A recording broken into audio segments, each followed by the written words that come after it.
to Hades, the reformer of hooker whores, and the bronze god, the one, the only, the legendary Chris Bay.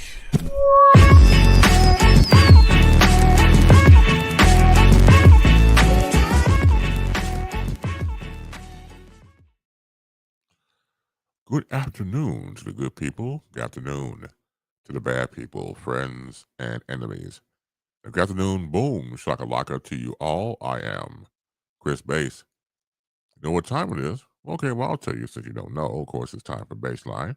That's why you are here. That's why you're gathering. That's why you are putting your things down and coming towards said program and say, you know what? I want to be a part of this excursion. And good for you if you want to. Thank you for being here, of course. And we congregate every Friday. That's at 5 p.m. Eastern, also 4 p.m. Central, and 2 p.m. Pacific time. Always wanting you to be well where you are. We'll check out something. I'm on a monitor, so I got another monitor here so I can see better because, as I'm getting older, you got to blow up the, letters and stuff real big. Let's see. I just want to check myself out because I don't want to look like I'm trying to take a fourth grade portrait or something. Okay, I guess it looked decent. I still look to the side, but that's really because for some reason it's okay. I'll just tell you. So since we've been here, since we moved to the new house, the foundation of where I stay at is a slanted kind of room, a slanted floor. They didn't level it right. Not like like when you fall down something like that, but it's slightly unleveled. So it's hard for me to get straight. If you get my drift, it's just So it looks like I'm leaning to one side or doing something like that. I just got to find some way to work on that. So I won't look like I'm, again, trying to, slipping into darkness. I'm not trying to do anything like that. Let's see, let's go to the Peanut Gallery. Hello, Barbara Jean. How you doing? Happy Friday to you. And she's on the Facebook Live. And there you go. Also on the YouTube channel. How do you like that? That's a beautiful thing. It's a beautiful thing. The Chris Base channel with a dot at the end of the channel. Make sure you subscribe, like, and share. That, of course, on YouTube. Make sure you get on board with that. Please do. Let's see. Hey, all right, Diane, how you doing? Diane, of course, a great friend of mine. Known each other since high school. And it's also the godmother to my two girls. Of course, Base. She says Base and types it there. I can see it because I got bold lettering here on the screen. It's also using the Chris Base channel. Usually I'll see Diane on Facebook Live. So that's pretty cool. Thank you for doing that. We need all the numbers we can get. I used to joke around back in the day about having 7 listeners and viewers. Now it's actually come true. Now it's actually true. I done put the shit into existence. So there you go. So I got 7 of y'all. Yeah, telling you. Just came back from Kroger. Okay, hold on 1 second. Diane and I had this joke because she lives in Kentucky, Louisville, I do believe. And there's a Kroger in her area where she lives at. And we joke around because she'll order like from Instacart, I believe, and then you'll go pick it up. And sometimes she's late picking up her groceries. I'm hoping I'm telling you too much of your business, but I'm sorry to share it. It's too late. So the running joke has become that she's always late, and the guys at Kroger cuss her out. It's like, excuse me, Miss Hawkins, look, we've been holding on these groceries for the past hour now, about an hour and some change. And we notified your black ass about an hour ago. And you're late. And we know your people are always late, but God damn it, Mrs. Honk, you gotta get your black ass here on time. You have to. We can't stand this shit anymore. Now, because you're a value customer of ours, I was telling Al about this. Back in the fruit department, I said we should not. I repeat, we should not ban Miss Hawkins as a customer. That would be rude. But if her ass is late again, I don't know. Those kumquats you want on sale may not get it anymore because your black ass is always late. That's been the running joke about Diane and myself and Kroger. So I hope you're on time to pick up said groceries. See, back to the comment section. How you doing? To Innova, of course. Innova, of course, is great. My friends show up and everybody shows up because they have a part. So, of course, Innova and her brother Mark are the official chefs of BaseLine. Also says Base Nation. How you doing, Ann? And Diane is the resident pickleball champion of BaseLine. So kudos to you two and everybody else coming to the peanut gallery here. All right, so here's the dinner menu: fresh garlic butter, spaghetti and Italian herbs and seasonings, meatballs and fresh garlic butter bread, bread. Drink homemade lemonade again for the cheap seats. Dinner menu: fresh garlic butter spaghetti with Italian herbs and spices and seasonings. I'm just doing the spices for hell. Seasonings, meatballs, and fresh garlic butter bread. And the drink is homemade lemonade. Yes, remember when they gave me someone else's groceries? That's right. Yeah, and the great people at Kroger there in Louisville gave Diane the wrong groceries. So the person, I believe I got the story right because it's been a little bit. The person in the grocery you had, Diane, I think it had like some healthy type of stuff in it. I don't know, like birds' beaks or something like that. And they had all these, different plants and stuff like that. You're supposed to eat whatever, pour water. You might get a bush or something. It was something strange. You had all these stuff like goat's milk and sheep milk, something like that. Yeah, it was just like, well, keep the groceries. How about keep? I don't eat this shit. I can't keep this. No, take this back and give me what I want. Give me my peanut butter and jelly and bread and eggs. Not like kangaroo eggs or whatever the hell you gave me in this person's wrong grocery list, but no.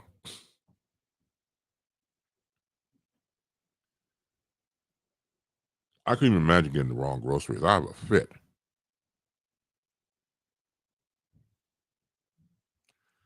It's bad that I don't go shopping like I used to, so I go Instacart. So I'll do Instacart and he'll have it delivered here to the home. And so I've been walking the store years because hell, I can't walk like I used to. I just can't. And it has been a godsend. The thing about the whole thing that happened back with COVID is that of course everything was delivered to our homes now, which of course has stayed on past COVID. But or as we know, but some items you have to go in person to get because you can't rely on all of it because you may shop a certain way. And for me, if I run into a shopper, he or she who's really on top of it, man, I really tip well because I appreciate it. Or they'll chat with you to make sure that if if the store doesn't have this, they can get another item to replace it. That's vital. I'm on board with that. So there you go with that.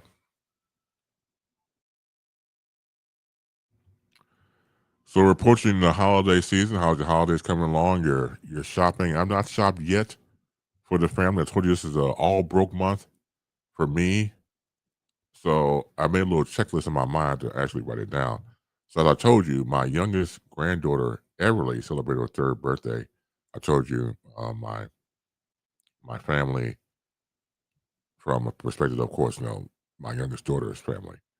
They live in Arizona, so we're on video call. So I got her gift.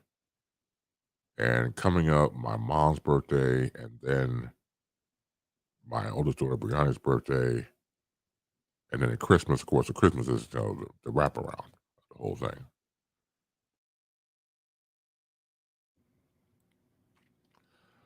So still gotta find some stuff, but I'm off to a good start because I told you before with the youngest grandbaby, got her some Bluey. Now she loves Bluey. Bluey's, of course, the character on Disney for kids. And I actually checked it out. I watched a few episodes and I got it now. I see why everybody and their mother and fathers and everybody else loves Bluey. It's a very engaging character. So I got it now. I'm in the mix of the whole thing. So I got her a gift, and so now come the other gifts of the family, and broke y'all. I'm broken and broken and broke y'all. But that's what happens. But more so the fact of the grandbaby coming to the mix. Now I would have been broke anyway, mind you. If she wasn't born in the month, but it does add on some pressure a little bit. So there you go with that. Hope your week was great. Hope you got a chance to do some things. You know what I can't stand? Now, I haven't worked in a building in years from the standpoint of working in terrestrial radio. It's been a little bit. And working with people, obviously. You know what gives me the red ass, and I can't stand it? Passive aggressive people. I hate them with a passion. I really do. Because they don't do a goddamn thing. They say they're going to do it, and that's the power struggle. Hey, Hank, do me a favor. Make sure this particular program is out on time. Yeah, sure. Yeah, absolutely. Got it. Hank won't do a goddamn thing. And you tell Hank to do it because that's Hank's responsibility. But whatever bugging up Hank's ass, you know what I'm saying? It's disgusting. Working with them, you have people in your family who are like that. I just can't do it. Because if you're not going to do it, just tell me to my face. Don't sit up there and bullshit.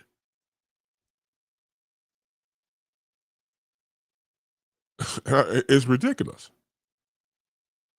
To me, it's a colossal waste of time. You be taking that same energy and put it towards somewhere else, but that's why everybody's different. That's why everybody got their thing. I told you before, I worked overnight, so I didn't run into too many people. Thank the Lord. But there were days I did work mornings. I did work in the daytime, so I had to do that for a little bit.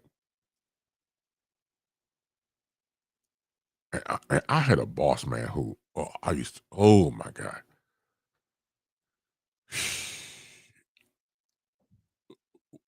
when the asshole line was being born, he went back 3 times. My first boss at WLS, really, he was that dude, and didn't care. For one thing, we would have meetings every month in the early days, I call it. So at the time, WLS had converted from being all music station all those years, being a talk station. I got there probably around year 3 in its infancy, about year 3, year 4 as a board op. So we have these meetings, get a chance to know each other, and chit chat. I call it shit chat, but chit chat and shit like that there. So everybody trying to know each other, and the meetings were about trying to be number one on this type of shit. So, so my boss had told us a story about how he got started in radio, and then he was a board op and producer, and then went on to become a on-air host himself. As a matter of fact, before he got the job there as an operations manager, he was an on-air talent here in Chicago at the old WMAQ, which is now the Score. So I remember people in the conference were saying, that's a good idea, man. Can I be that? Can I, work my way up the company? Oh no, that's not. Wait a minute, we're board ops. Maybe we have aspirations and dreams to be on the air. No, that's different. That's different. How the fuck is it different? Tell me. But alas, We were not told these things. So yeah, that type of yeah. Let's see who else we got here. So, Babina, how you doing? Hello, Chris. You look great. It's been a while. Well, thank you. You look. I'm trying to see. Yeah, Bina is a good friend of my sister Tiffany, and I met her, and just a very, very nice lady. Great sense of humor. Just fantastic. Good to see you. It has been a little bit. How you doing? How's everybody in your family doing?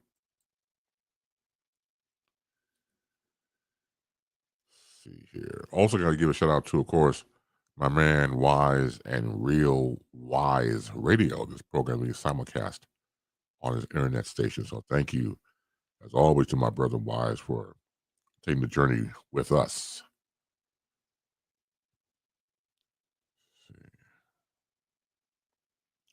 So, of course, it's free your mind. Anything you want to talk about, please have at it. Various ways to contact us, and I will tell you.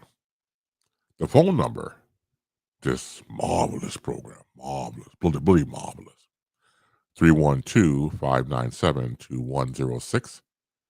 Again, 312-597-2106 to call in. I told you before, you check me out on the YouTube channel, the Chris Base channel, all one word, dot, at the end of channel. Make sure you subscribe, like, and share on that. Instagram, I am the Base. Facebook Live, or if you well, you have a bay, that's great, but I'm not talking about that. If you if you may be so bold as to ask for the link, the show link, I'll put in there in the comment section, come on board. And then there you go. You'll be right here on the screen with me and we can chat it up, chop it up. If you have bad breath, don't worry about it. I have a filter that takes care of bad breath. And you know you have bad breath. Don't look at me like that. Don't look at the screen like that. You know good and goddamn well your breath is stank to be damned.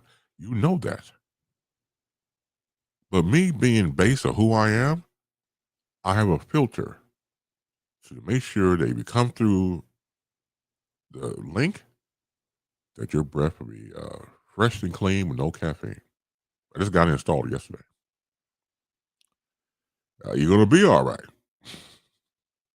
You are. Don't worry about it. Let's see here.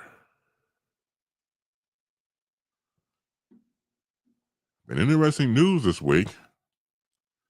Democrats on the House Oversight Committee have released photos of Jeffrey Epstein's estate starting today, showing many powerful figures in the late sex trafficker's orbit, including President Trump, former President Bill Clinton, Steve Bannon, Bill Gates, Richard Branson, and others. Many of the men have been previously linked to Epstein, though the photos may shed new light on the extent of those relationships. Taken collectively, the 19 images, which the Democrats on the committee said came from Epstein's estate, reinforce the financier was tied in the past to a wide variety of powerful and high profile people whose ties to him are now under significant scrutiny. One release image shows Trump with 6 women with lays whose faces were redacted by committee members, while others depicted what appears to be a bowl of novelty condoms with a caricature of Trump's face with the text, "I'm huge." The condoms shown in the bowl with a Trump condom for $4.50. That was a sign. Were produced by a novelty shop in New York City named Fish Eddie. The item is described as a political satire condom in the National Museum of American History's online collection. Others released images depict Steve Bannon and Epstein taking a photograph in the mirror, Bill Clinton with Epstein, Maxwell and another couple, and tech billionaire Bill Gates with the former Prince Andrew. Former Harvard President Larry Summers and lawyer Al Dershowitz, meaning Alan Dershowitz, also appeared in pictures from the estate. None of the released images depict any sexual misconduct nor or believed to depict underage girls. It was not immediately clear when or where these were taken or by whom. In a statement, White House spokesperson, I should say, Abigail Jackson said House Democrats were selectively releasing cherry picked photos and random redactions to try to create a false narrative. She pointed to Democrats who have previously been tied to Epstein through document dumps, including House Minority Leader Hakeem Jeffries and uh, Democratic person, what was the guy? Stacey Plaskett. Plaskett exchanged texts with Epstein during a 2019 congressional hearing. A Democrat consulting the group asked Epstein if he wanted to participate in a fundraising dinner with Jeffries in March of 2013. Jeffries has said he has no recollection of the message. You know what was creepy when I was watching news about this? Woody Allen had appeared in some of these photos with Jeffrey Epstein. Okay, maybe they just knew each other. Maybe there's just nothing going on. But Woody Allen always gave me the willies anyway. I mean, he just been that type of. You know, if you see him, you have to go take a shower afterwards. He comes off really slimy and dirty, and you know that type of feeling. So is he using a couple of photographs they showed? Now, remind you, it's the same person who, when he was with actress Mia Farrow, adopted an Asian daughter. When the Asian daughter got a little older, left his wife Mia Farrow for the Asian daughter. And I believe it's still the current wife that he's with. So there was a timeline established going back to Mia Farrow and Woody Allen that he was sexually abusing the child at a younger age, obviously. And then he ends up marrying her, meaning the adopted Asian daughter. See, stuff like that there. And then when I saw him in the picture, like, oh, jeez, okay. You might have some freaky deaky stuff with him involved.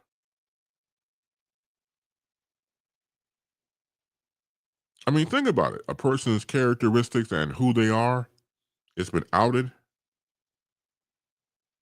Let's see, real quick. Hold on one second.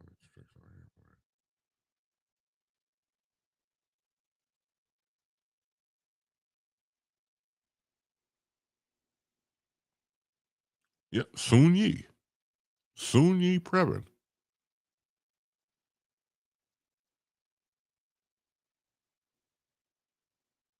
I'll make sure that I got the whole thing here. So here it goes. Soon Yi Previn is the wife of filmmaker Woody Allen and adopted daughter of actress Mia Farrow and musician Andre Previn. Okay, so Mia Farrow and Andre Previn. Okay, adopted. Okay, so Soon Yi Previn's romantic relationship with Allen created public controversy when it became known back in 1992.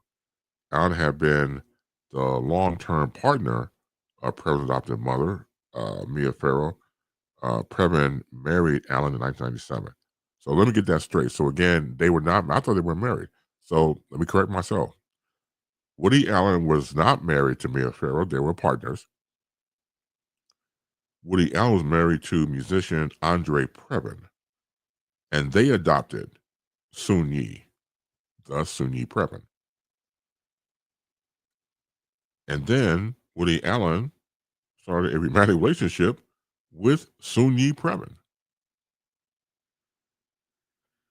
Wasn't going to get married in 97. So again, it's so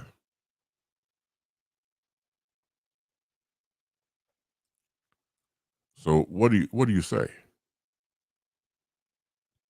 So what's today's date? December 13th. You still have more photographs coming out on December 19th that the Democrats will release. So maybe this is just tip of the iceberg, as they say, to get the conversation started.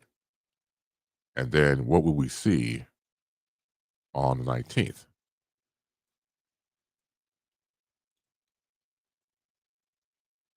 There has to be a reason again for 47 for Trump to continue his behavior pattern. See, now all of a sudden he's cool. Because remember prior to that, nothing to see here. Why does everybody make a big fuss out of it and throwing all these diversions in the way of these photographs? Because again, you got to factor in, and it has been done, redaction of these pictures. That obviously is the issue. And again, just because the Democratic people does not mean they cannot get along with Republicans. Some people just they do get along. The old adage we heard over the years, going back to Rodney King, can we all just get along? Yeah, some people get along, regardless of political affiliation, because to them, hey, this is business. So who's to say, look, do me a favor, don't have my picture in there. I mean, don't show it. Well, what's in it for me? These deals are cut behind closed doors every day of the week. Every day of the week. And again, me watching this on television, I'm seeing Woody Allen, I already know it's gonna be freaky deaky.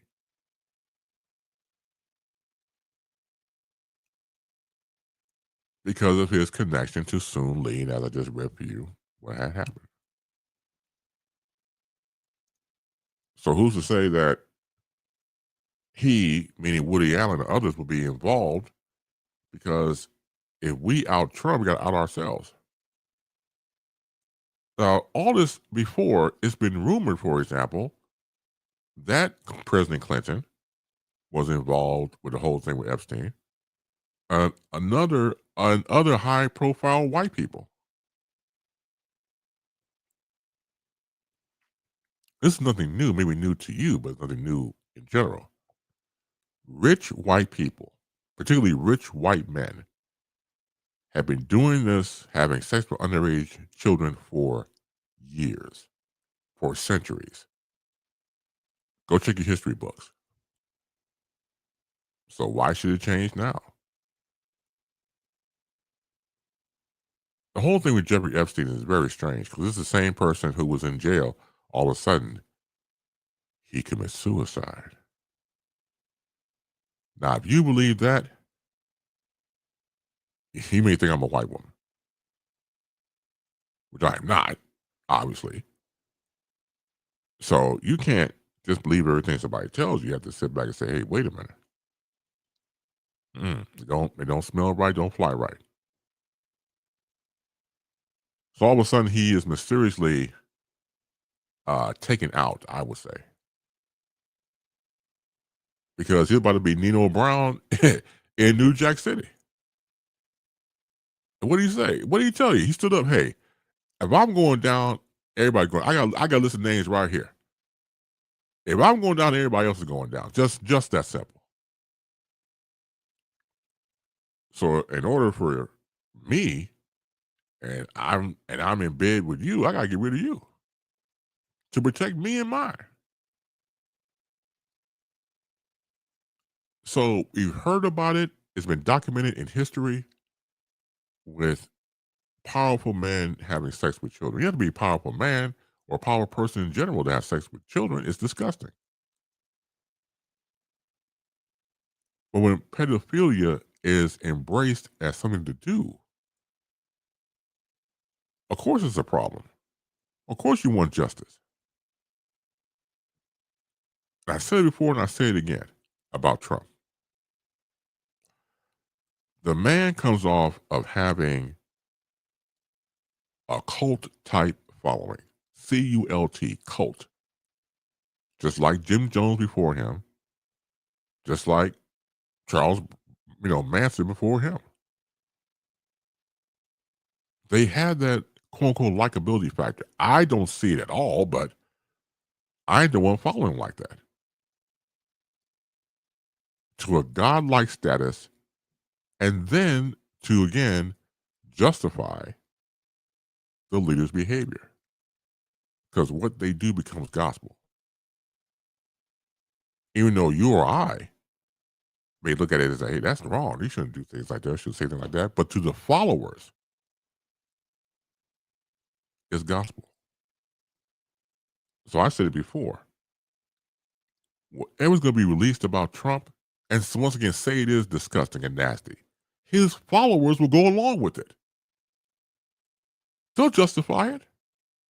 Because again, years ago, what, 10 or 12 years ago, you justify grab by the pussy, you justify any goddamn thing behind it. And they have. They have and continue to do so. So I don't know what Trump is upset about. The Trumpites will continue to justify him and glorify him and edify him because that's their leader. That's their God.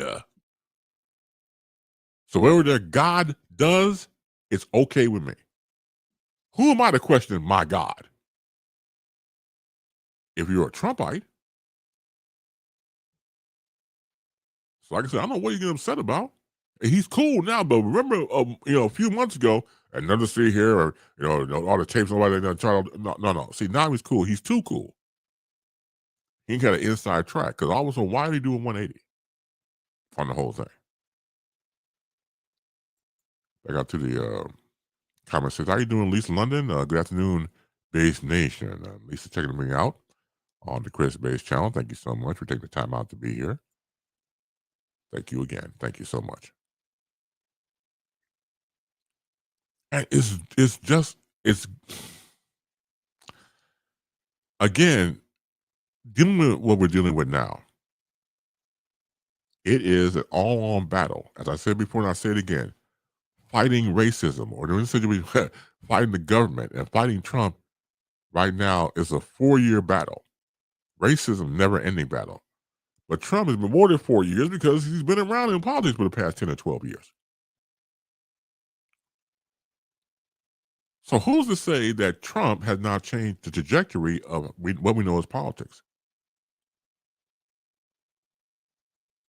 Because now all of a sudden it's cool, well, it never was in the first place. Now all of a sudden it's cool to talk bad about your political enemies.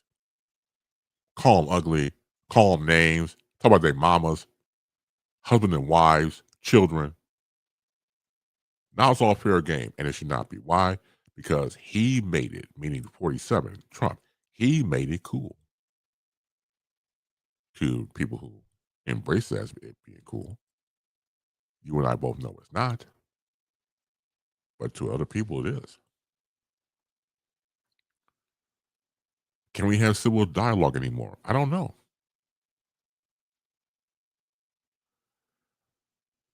Is the point of no return? That's a tough one. Because you have so many Trumpites and Trump wannabes that it could definitely soil, it has soiled the political landscape. Now, the political landscape was soiled to begin with, don't get me wrong. He just had more soil and more shit to put into it. And that right there is the issue. When you think about it, that right there becomes an issue and problem because if you're a politician coming up now and you're a young blood, you got civil life behind the ears, do you get into the whole thing about we see it as political landscape currently? Or do you take some form of a moral high ground? The choice is yours. You can get with this or you can get with that. So I'm curious, after these next hell on earth, next 3 years, it reminds me of one of my favorite movies is Tombstone with Kurt Russell and the late great Val Kilmer as Doc Holliday. So of course, Val Kilmer plays Wyatt Earp.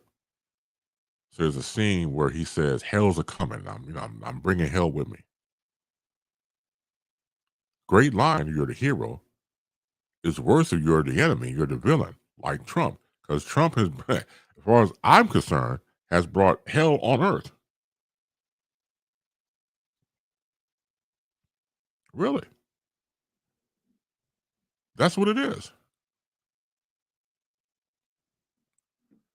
I said before, I know pure evil when I see it. And this is one of them.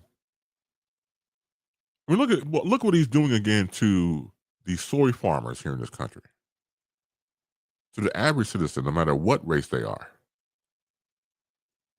The man can't help but lie.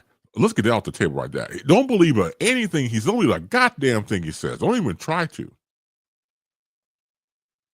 He's not even Scarface. He's not even Tony Montana. Even when I lie, I tell the truth. You're still lying.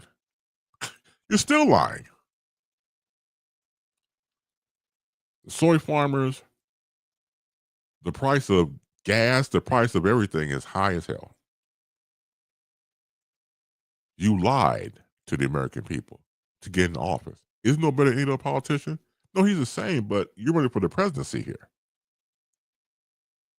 That's, you know what I'm saying? And won. And what gets me, of course, is the people who knew what he did the first time and went with him anyway. I recall, again, going back to the debate that he had with Kamala Harris. Remember, eat the dogs, eat the cats, eat the dogs, eat the cats. That type of crap. Then they interviewed conservatives right after that in real time. All you people about what Trump said. Oh, no, that was disgusting. That was nasty. But I'll still vote for him. They said it. Right then and there.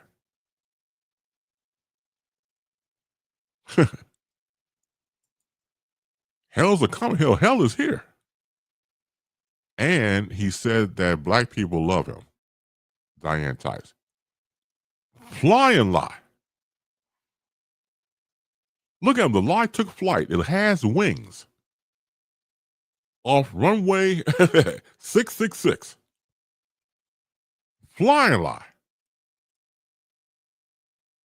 Well, you want to throw in Tim Scott? Yeah, Representative Tim Scott loves his ass. I mean, that's the one thing. Tim Scott has been used and abused like a $2 hole and comes back for more. Yeah, I think that some black people love him. Like I said, Tim Scott, Gloria Gaynor, who's going to receive the Nobel, I said Nobel Peace Prize, but the Kennedy Center Awards honor that he's hosting on CBS, meaning Trump, because she made donations to Trump over the years for his campaign.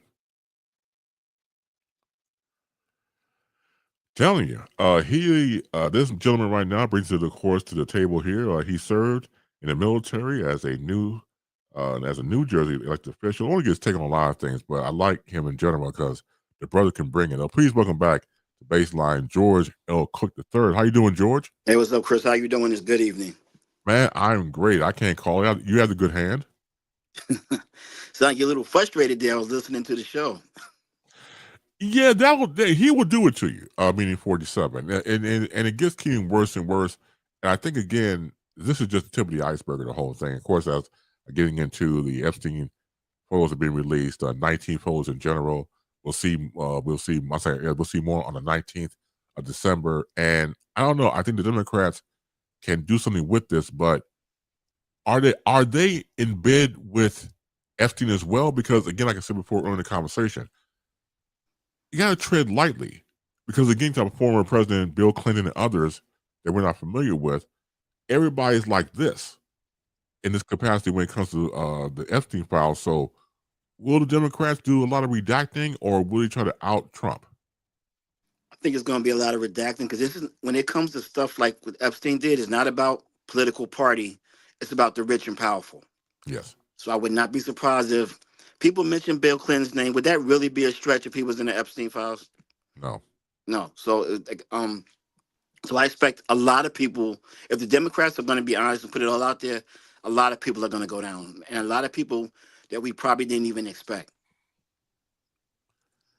That's what it looks like to me. I think there's a lot of more cover up than outing.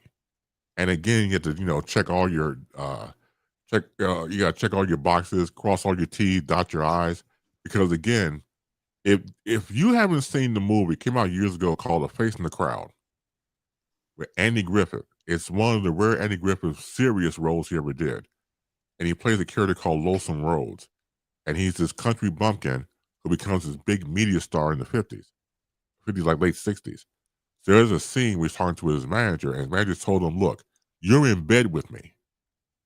He told him that. So that line I took because a lot of people in politics, are, of course, are strange bedfellows, and they're in bed with each other. Oh, yeah, I mean, it's when it's in politics, it's no forever friends, no forever enemies, just forever interest. So it's not. It wouldn't be. I expect to see all kinds of people's names come out when this files are released. Mm-hmm.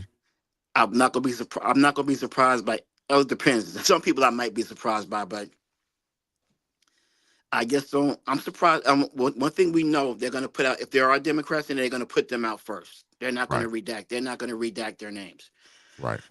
But it's foolish to believe that people were on his island, on his plates, constantly with him, and didn't do anything. And it was. But we have to remember there was going to be a lot of people's names in those files who simply made the mistake of going to an Epstein party, like people made the mistake of going to a Diddy party. Right. And they, 'cause at the time, if you were an A-list, that's what you did. So a lot of people right now have pictures they regret because they went to a party, and a lot of those. I know I've heard people that went to Diddy parties say they were warned at 12 o'clock, get the hell out of there. So I'm sure there was the same thing with Epstein. People, hey, if you're not down with certain things, I strongly suggest you leave soon. It'll get curiouser and curiouser, George, but I'm telling you, I hope the Democrats do something with this. But again, because everybody's mixed with everybody else, it just could be business as usual. I mean, if you think about it, it'd be a circular firing squad. If that's what I think it would be if they release everything and don't redact anything, because there's going to be a lot of people and they're like, whoa, him, her. We're going to be in shock when all the names come out, if they ever really come out. Because I believe there's going to be a lot of black ink on those files when they are released to the public. I think so too. What's on your mind, Doc? Thank you for being here as always. What you got? I just want to let the people know. I'm sure you've heard about Letitia James. The United States Justice Department stuck out for a third time in trying to re-indict her. I don't know what they're incompetent, and the only reason they keep doing this is because Trump wants it done, not because they have a case. And they've promised all these Trump supporters that they're going to get her when they know they have nothing. Also, we have the Republicans in Indiana who did the right thing and voted against the gerrymandered maps, but don't get it twisted. They didn't do it for the reason you think they did it. They could care less about the Democrats. They realized if they tried to gerrymander the maps and take apart Indianapolis, they would put more Democrats in Republican districts and put seats that previously had been safe into play. So they're not doing this because they care about Carson and the other Democrat there so much. They're doing it because they realize by breaking up Carson's district, they can endanger other Republicans. And last but not least, we have Jasmine Crockett entering the race for Senate in Texas. And I think she can win depending who she actually runs against. If she gets, I believe, Paxton, she has a better chance than she would against Cornyn, in my opinion, because of Paxton's past. But one thing we need to stop now is all the lies about her getting AIPAC money. She does not get AIPAC money. A simple Google search would tell somebody that. Yes, she has voted for packages of weapons and things going to Israel, but she did that because those bills also contained the means to get food and aid to the people of Palestine. So it was a double-edged sword. Damned if you do, damned if you don't. That's what I've been talking about this week. What is it that makes someone like Trump really hate women of color in power? Like I think, for example, the political ad that Jasmine Crockett put out, I think was brilliant. Mm. It was all audio of Trump talking about her. I think it was brilliant. That was a masterclass. What is it about Jasmine Crockett, for example, that gets under his skin? Number one, she's smarter than him. She holds, even though he's president, she currently holds a position he could never hold, and she knows what she's doing. Just like with Lisa Cook, just like with Letitia James. These women terrify him because that's the best of us. And on top of that, he just doesn't have respect for women at all. So Period. please don't let one be smarter than him, more accomplished than him. He can't stand it. Well, that goes to any woman. When you think about it, any lady power, any lady in general. Even if he was when he was running against Hillary Clinton, No respect for her. No. I mean, the way he none. walked up on her on stage and everything. That was creepy. I'm like, where's Bill? Because I'd have jumped on stage and knocked the hell out of Well, him. exactly. And you got to get in line because that didn't make no damn sense. Again, That's it's just. crossing the line. But see, again, when you allow that to happen, it becomes normal behavior. You and I both know it wasn't cool to do that. There are boundaries, right? But at that Yes. time, nobody stopped him. Nobody, even the moderators say, "Mr.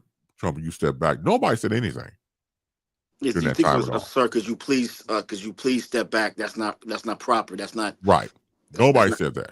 Show some decorum, sir. Nothing. Nothing. Nothing at all. So it's amazing to me. Let me check the comment section real quick. Let's see. Hello, Katrina. Katrina Sanders, thank you for being here. Always good to see your face in the place. What's up, Omar? Says hello, Chris, and also to you. Hello, Mr. Hey, Cook. what's up, Omar? How you doing? You know what? Do you think Jasmine Crockett has a shot to go for the presidency? I think that might be. I'm not. You never say never because Trump got elected twice. But Right. I think the hate for her is so strong. Mm-hmm. I think people hate her more than Kamala Harris. Mm-hmm. Even though I don't think she would make the same mistakes Kamala Harris would make if she were to run. Right. I don't. I think she would lean into the fact that she was black, lean into the fact of how accomplished she wouldn't hide herself in order to win an election. I think Kamala Harris didn't show all of herself in an attempt to win. Let's see. At the comment section. How you doing, John? What's up, John Watson? It's been a little bit. Says she tells the truth. She is very smart, and she ain't scared of him. What's up, John? Good to see you, man. My man John Watson and I go way back, man. Peace to you and your family, man. So yeah, he's right. And again, the fear that Trump has when it comes to people like Jasmine Crockett, you mentioned about other strong women in general. It's just that to me shows a strong weakness, a strong weak point, because I think that's the king in his armor. If any particular woman that is better than him, and most likely that they are better than him, he can't take it. He can't even. He's been told all his life by his mom and the other woman in his life that he's the best thing since sliced bread. So when these white men have to go out into the real world and find out that's not true, and then is it black women that hold more degrees than him, black women that hold more positions as judges, lawyers, district attorneys, that's when they realize how mediocre they are and they can't take it. Absolutely amazing. Let's see. How you doing? Okay, how you doing, Lisa? Can you settle the debate? Is Die Hard a Christmas movie, or is just a movie that was released at Christmas time? I say it's a Christmas movie. Okay, George, you have the floor on that. Is Die Hard a Christmas movie? I've always said it's a Christmas movie. I've always said it's a Christmas movie. Yeah, maybe 20, 30 people get killed in it, but it has a happy ending. I've always considered it a Christmas movie. Maybe not the first time I saw it because I was a lot younger. Yeah. But I consider it a Christmas movie, and they show it every Christmas, so that I think that wins the argument. Let's see. Okay, so in that same argument, would Sounds of the Lambs be considered a rom-com because it released on February 14th on a Valentine's Day? Well, gotta remember, Silence of the Lamb, that was probably counter programming. Of course it was. Because that was counter programming, so I would not consider that a rom com at all, because that would be a real creepy one. But that was a case of counter programming to whatever rom coms or romances were coming out at that time. That's what I believe. I never even looked at that as a Valentine's Day movie. Well, it's kind of funny that he came out. Of course, what you said is it was very calculated to come out on Valentine's Day and then take it off from there. Of course, win the Oscar that they did. Nobody thought it was going to win any Oscars, but it really was a dynamic thriller movie. I mean, it was just really ahead of his time, right? And Anthony Hopkins killed it. Yeah, we had never seen anything like the that. role.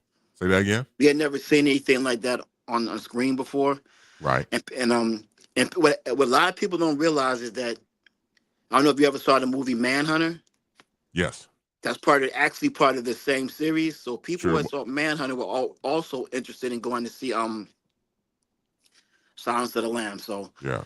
the same, I believe it's the same, was supposed to be the same detective, whatever. But they do have a tie together. Yes, they do. Manhunter, Silence of the Lambs. The sequel to Silence of the Lambs to me was pure trash, but the first one is a classic. What was that? What was that? What was the sound? Was it red? Was it Red Dragon? It was like, because I think the Red Dragon like a precursor to Silence of the Because Red Lambs. Dragon, Red Dragon, I believe, was when they was really trying to milk it. Yeah. I like It Red is. Dragon, actually pretty decent. I like the second one after Silence of the Lambs. That was trash. That Yeah. they had to pack that up, pack him up, son. So Yeah, you got to milk it till it's dry.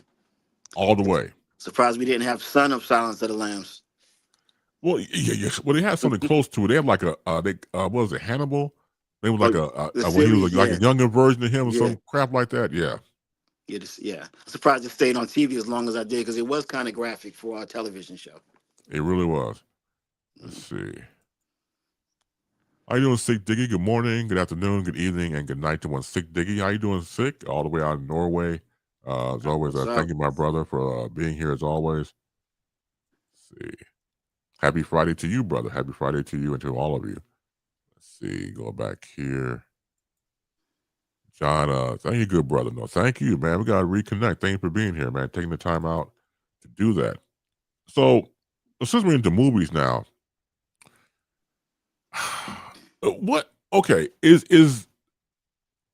it because of COVID and post COVID that people are kind of tired of going to the movie theaters for the movie experience, or will we see in the next 10 to 15 years will movie theaters be obsolete?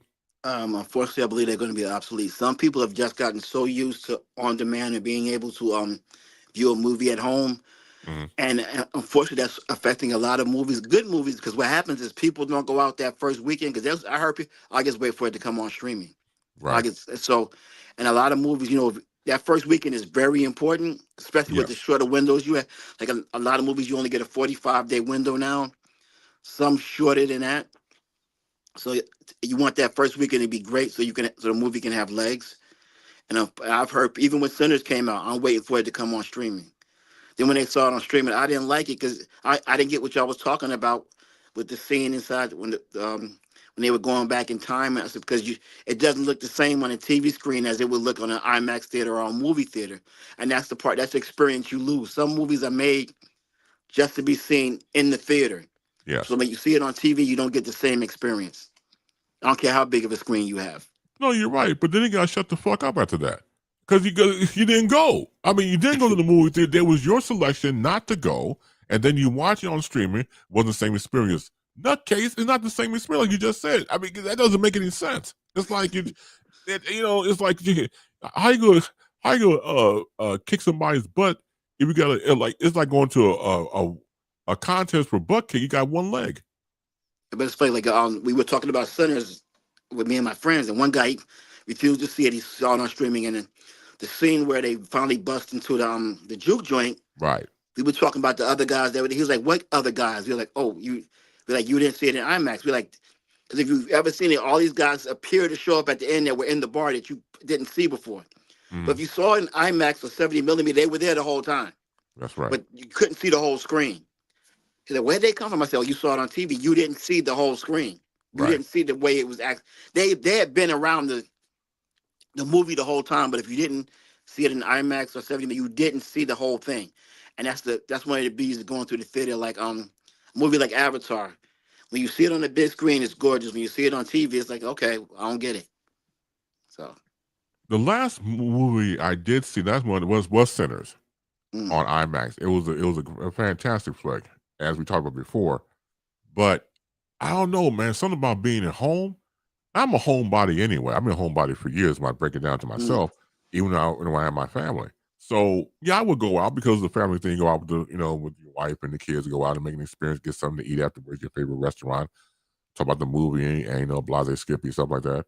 But as like an older man, I'm like, I'm staying my ass at home, doc. Because I could pause the movie, go to the bathroom, Yeah. go get something to eat, and come back and enjoy the experience. So yeah, I mean, I have a 58-inch TV screen. That's good enough for me. I'm cool with that, and It then just depends. go from there. Yeah, it depends on the movie. Like if it's a average run of the mill horror flick or something that you want to see but you really don't want to see or that you would be interested in, yeah, that's fine if you want to stream it, this and that. Like I said, with some, it's just some movies are it's a theatrical experience for me, and I'm not gonna try to run out like back in the day. Every Marvel movie I would run out to see. Now I'm a lot pickier. Yes, yeah. Like I said, let's see, with the Thunderbolts wasn't bad as I thought it would be. It was actually pretty decent. I It finally got a wasn't. chance to see it on Disney Plus. I actually liked it. Is it what that was? And didn't like Fantastic Four if I'm being honest, but you Oh, the have to new watch one, it. the first Yeah, steps. yeah. Oh man, I liked it. Because you got to watch it to watch it set up what's coming next. Yeah. So, but I mean, hopefully, it looks like the next phase is going to be good. Yes. So I'll go watch that. I saw the trailer for Supergirl yesterday. What do you think about that? It didn't. I was going to see it anyway, but it didn't. If I was a person that was on the shelf, Yeah. it wouldn't make me want to go see it. It wouldn't draw you into it. No, it wouldn't draw me because I got, like I said, somebody mentioned it had a Guardians of the Galaxy vibe, something like that. I mean, I know Yeah. it's based on a comic book. It's the Girl of Tomorrow, so it's not out of left field. Right. But it's just like I don't know. There's nothing about it that I saw in the trailer that would make me want to go see it. Nothing, especially some of the things that like derivatives of other science fiction movies, Mhm. things like this. So there was nothing I saw that would make me want to go see it. And again, why was Supergirl flying around in a spaceship? I'm just asking. Oh, good night. I know all about that. Jeez. That takes the fun out of it. Supergirl should be flying her ass off. No offense. No offense, because that's what super people do. They fly. Oh, those people, Yeah, metahumans. yeah. But I said the trailers, and then it's the first trailer, so we shouldn't panic. Yeah. But normally I like it when the first trailer knocks your socks off. But Right. I'm pretty sure they'll hear whatever complaints are about the first trailer, and the second trailer will probably feature a lot more action. I mean, I did see Lobo's going to be in the movie. You had to, if you blinked, you missed it. Oh man, I love Lobo, man. So Lobo is going to. They show a scene of him running toward somebody. So you're like, that's Lobo. So then that was a nice thing. But like I said, I was going to go see it anyway. Because I actually liked the Superman movie. I know some people thought it was too No, I bright and liked it too. silly. No, I the new liked it. one, yeah, I Yeah, liked it too. Yes. I liked the new one.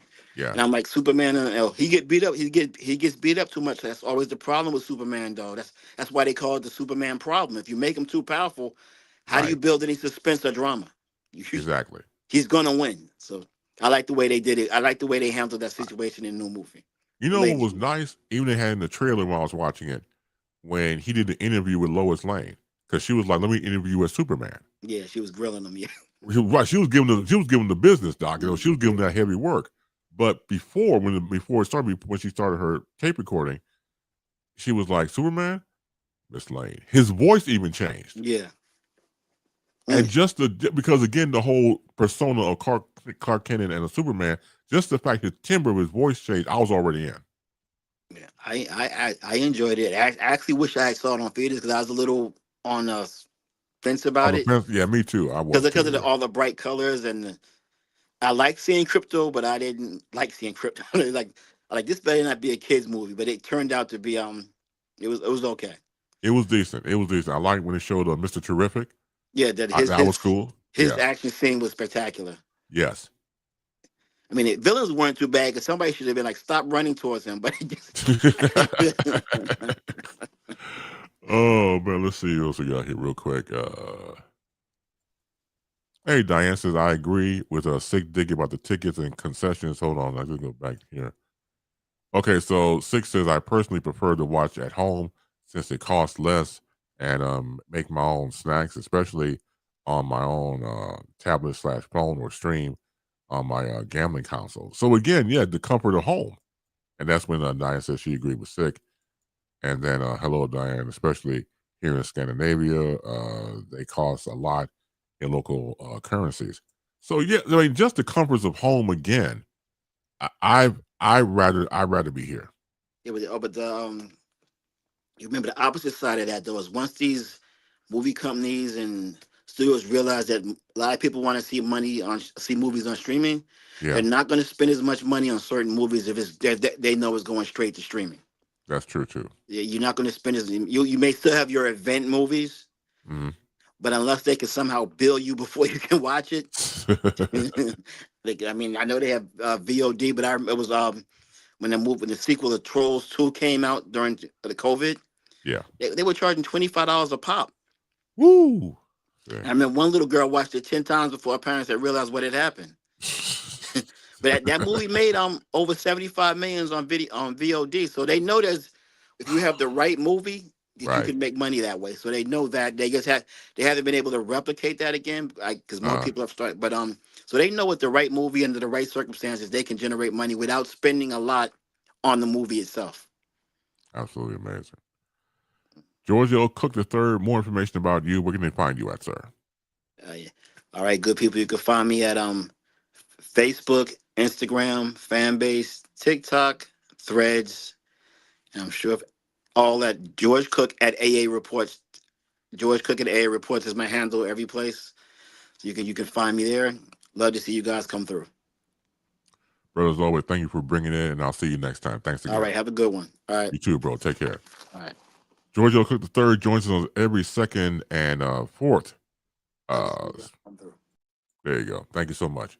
Second and fourth time here in the month, right here on Baseline. So definitely appreciate his time. Let's see. And I bet a lot of movies are going to turn to AI. Oh, AI gives me the willies, Doc. Mm-mm. You're probably right, Diane. But overall about AI, that's some freaky shit. Mm-mm. It really is. Like I said before, and Barbara Jean would test this because Barbara Jean sent me the photographs. She sent me a couple of photos of, let's see, it was one of me and my daughter Mattia, and then there was the other one that she sent when my family was get together for, again, my youngest granddaughter's birthday.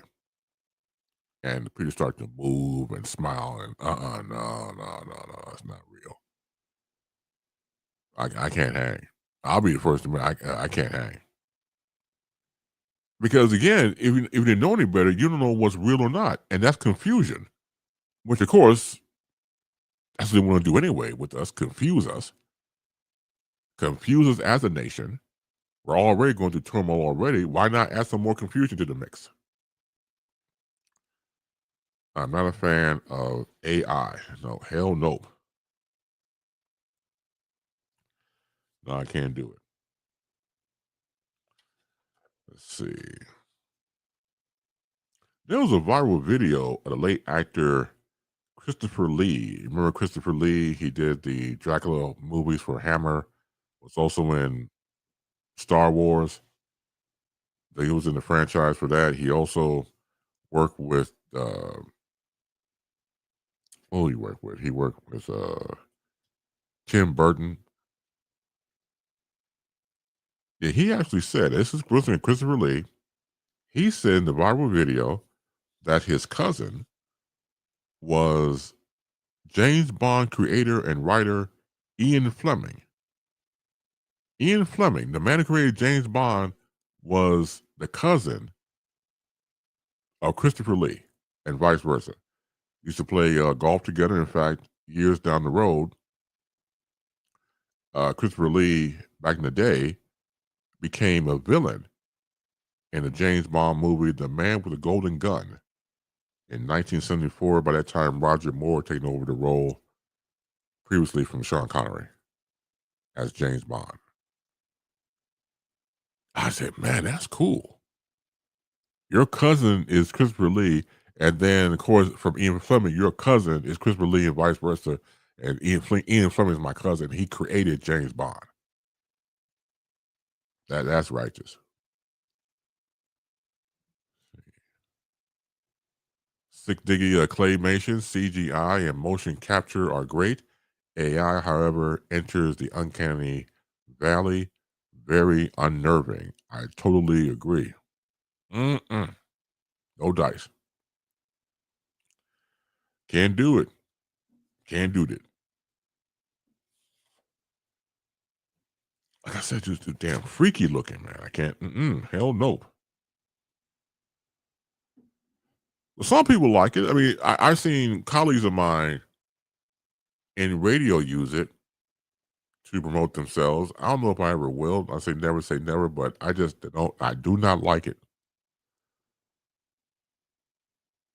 Like I won't name his name. One of my colleagues would, like, it's him at a football game, for example, and he's out there, cheering on and stuff like that. It just, I don't know. It doesn't sit right with me. But that's me though.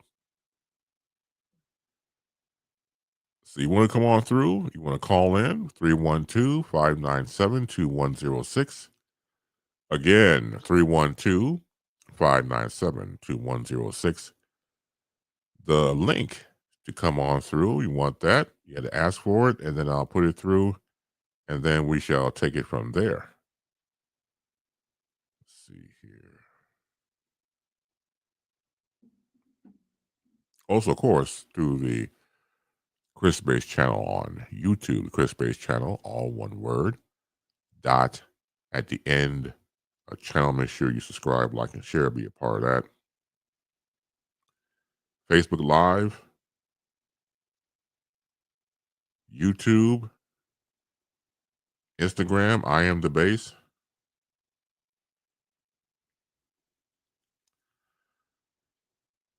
As we continue on, Sharon Moore, fired December 10th as Michigan football coach, was officially charged with home invasion, stalking, and breaking and entering on December 12th.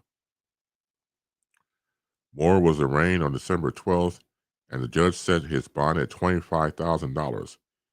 In court Friday, prosecutor Katie Remersky alleged that Moore entered the home of a woman he had a relationship with, grabbed butter knives and scissors from a kitchen drawer, and threatened to harm himself. The police reports that Moore and the victim engaged in a verbal argument that escalated to Moore threatening self-harm. Moore allegedly left the home before officers arrived, but he was locally located and taken into custody. The police reported that Moore was transported to a hospital for evaluation and then lodged at the Washtenaw County Jail. The home invasion charge is a felony, while stalking and breaking and entering charges are both misdemeanors. Moore underwent a second mental evaluation on Thursday and must continue all mental health treatment as a condition of his bond. On December 11th, Michigan interim president Dom Grasso addressed the firing of Moore, who is 39 years old, in a letter to the faculty and students, saying that the coach was immediately terminated when his alleged conduct came to light. Grasso said the university's investigation into allegations are ongoing. Moore led Michigan to a 17-8 record in his 2 seasons leading to the program, not including a 1-0 record as interim head coach in 2023. He was replaced by interim coach Biff Poggi ahead of the 9-3 Wolverines scheduled December 31st Citrus Bowl appearance against number 14 Texas. Well, what was interesting about going back to what Grasso, the interim president, all these interim president at University of Michigan, on the firing, he didn't have HR there with him. That's like Jake's supposed to have human resources with you when you do things like that. The man was pulling, meaning more, $6 million. $6 million over a snow bunny. No offense to snow bunnies. I'm sorry. It's not a much poontang in the world that I'm going to let go of me getting paid $6 million a year or something like that. I think the previous coach that we replaced, I think it was Jim Harbaugh, but it was another coach in between. They got I don't know, something like $8 million. He got 6. He was fired, and I believe because once again I'm going to these talking head programs in sports. Allegedly, the lady he was dealing with, meaning Moore, outside of his marriage, got her a job at the University of Michigan. And when Moore's family would show up, she would like take care of the personal stuff for Moore's family. And he was dipping on the side with this woman that he hired, and she was the side chick.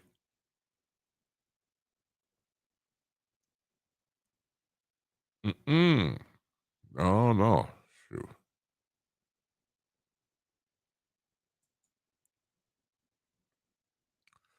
Omar Tice, Chris, can you believe Dick Van Dyke is turning 100 years old tomorrow? Has got ahead of me. I'm talking about that too. We could bring it up, of course, it's Free Your Mind Friday. Yes, he did an interview with ABC's Chris Conley recently. Dick Van Dyke did about turning 100. Yeah, Dick Van Dyke is one of my favorite people of all time. One of my favorites. When I was a kid growing up, watching the reruns of the Dick Van Dyke Show, for example, Mary Poppins, Chitty Chitty Bang Bang. I mean, those just kids' classic. Hell, I watch it now. Yeah, I just DVR'd Chitty Chitty Bang Bang myself. Speaking of James Bond, I said earlier about Christopher Lee and Ian Fleming being cousins, and Ian Fleming, created James Bond. He, meaning Dick Van Dyke, was offered the role of James Bond. Yes, he was.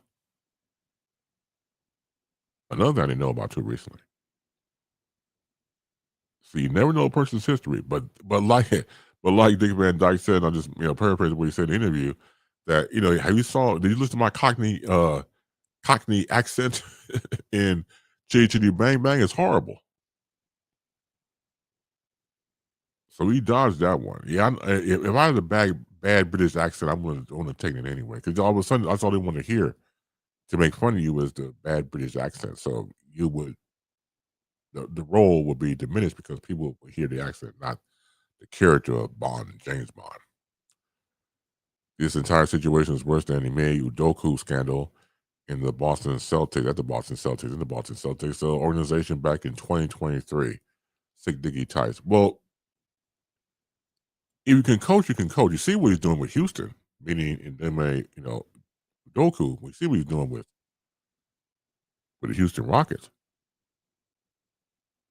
They got a whole new way of life unleashed. And so you're right. It is reflective of that. But man, it's not like, I don't know about how you feel about it. It's not like we get, as black folk or people of color, lots and lots of opportunities.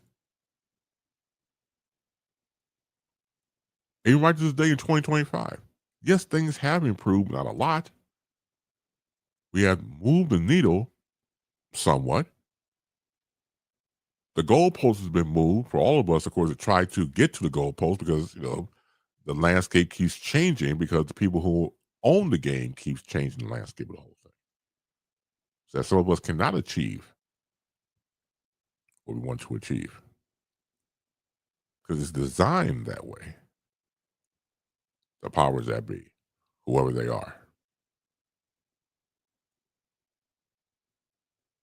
So yes, it is very rare to see us in really advanced positions. Head coaching, hell, football, NFL football, and football in general. A black football coach, a black football QB, for years, they said that the black man could not be a quarterback because he's not smart enough. They said that.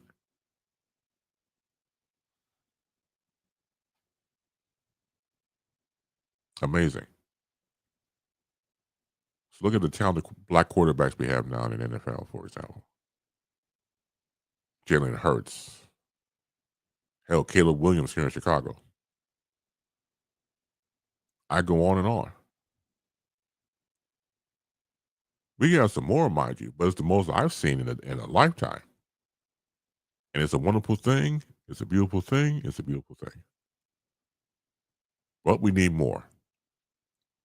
That's what we're working on. But again, to see this brother, going back to former coach Sharon Moore of Michigan,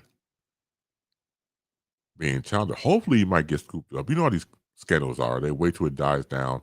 Or some people just don't care. Look, we need a coach right now. Give damn the scandal.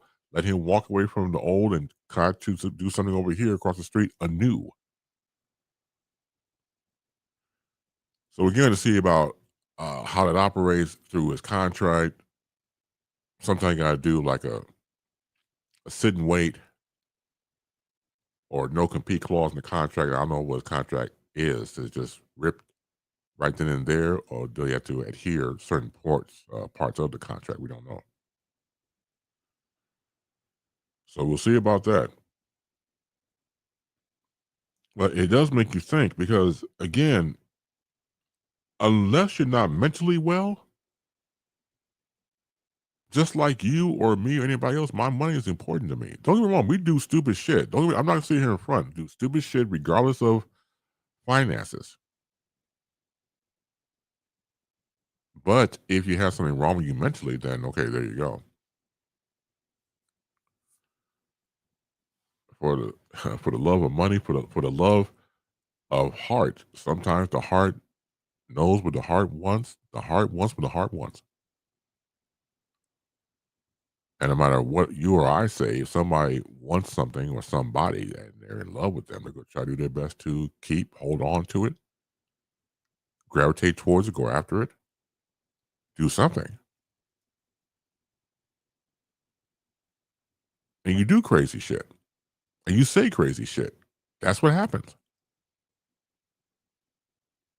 So pivoting back to former coach Moore at Michigan University,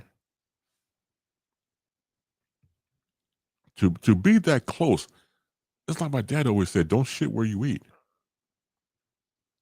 To bring the side piece in, give her a job, got her a job there at the University of Michigan, not work on the side of the campus somewhere,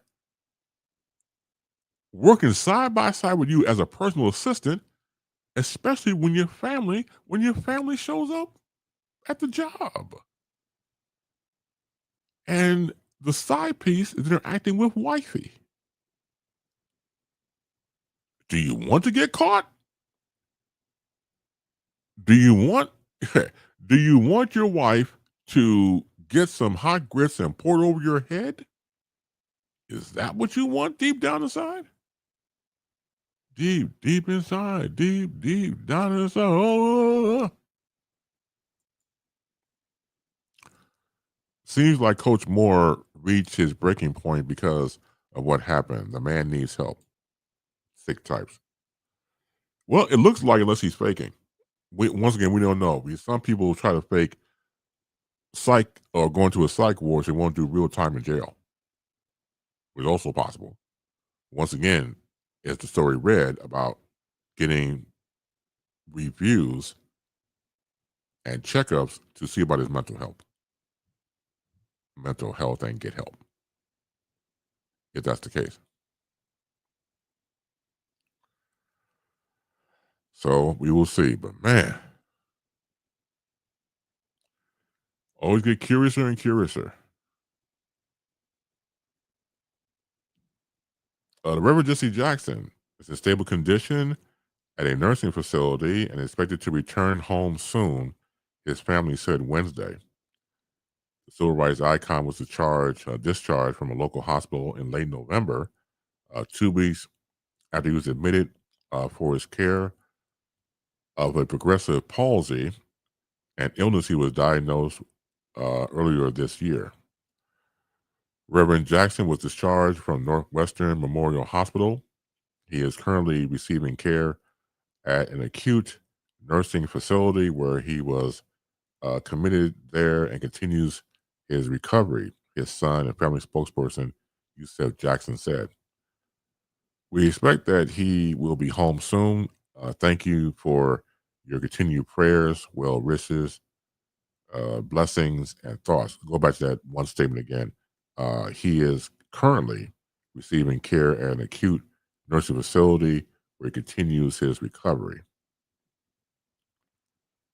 So Jackson was released from intensive care November 17th and discharged from the hospital November 24th.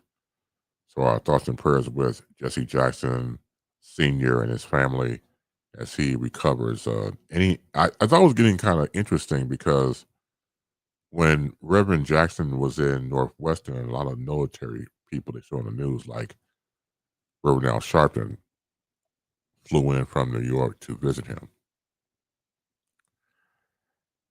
And I got concerned then last month. I'm praying for his recovery to get stronger or as strong as he can get for the family as well. But yeah, that was kind of dicey right there to see these people come see him. Nothing wrong with that. You in the hospital, you get visitors. I understand all that.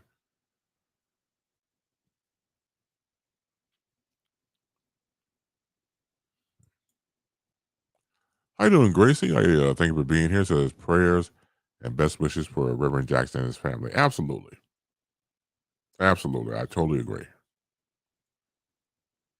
How are you doing, Gracie? Good to see you again. We got to reconnect. Gracie's been here a couple of times, and the last time she was here, she was promoting her new book, promoting her new book. Thank you for being here as always. Good to see your face in the place. Let's see.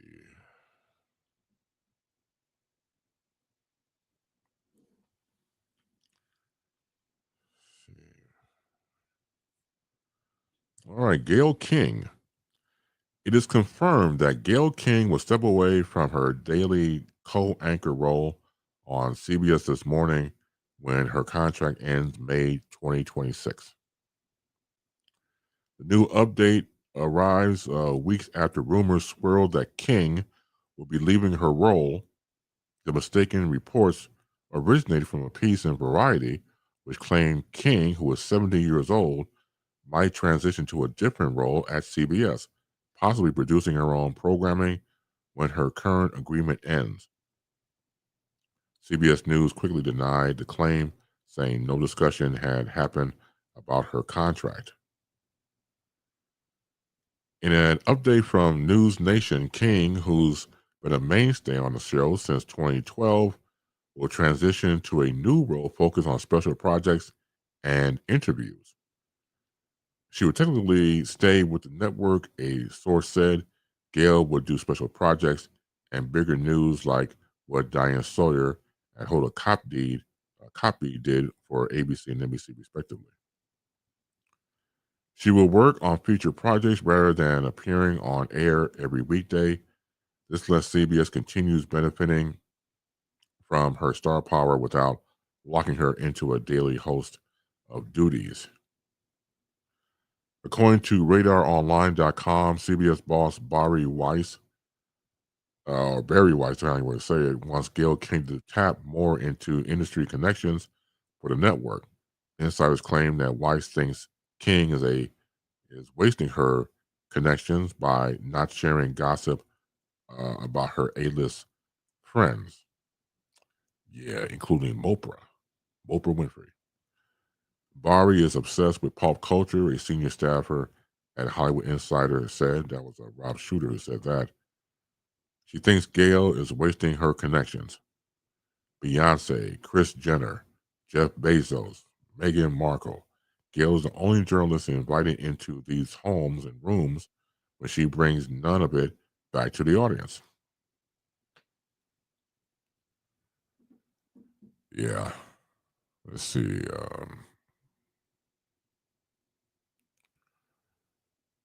Let's go back to the conversation here. Let's see. So he had already took some dirt off of Harbaugh's behalf by standing up, lying for him. I knew at some point something was really wrong with Coach Sharon, John Watson types.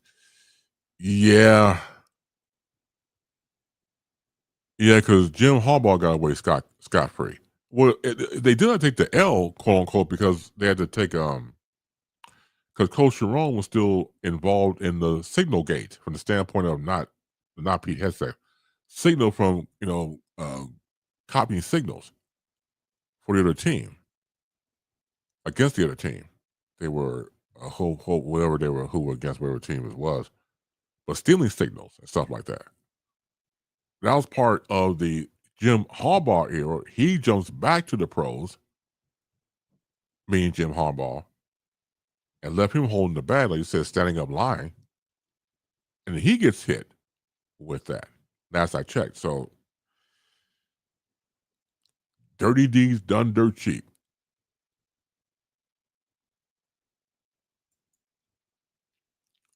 Cool to see you. Yes, the foundation of youth, the power of healthy and well-lived life for longevity. Absolutely. Let's see.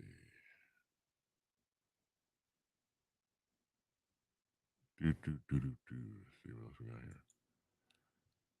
here. Greeted a 75-plus-year-old client on her birthday of her, let's go for her birthday. Turned out she had passed 2 weeks before.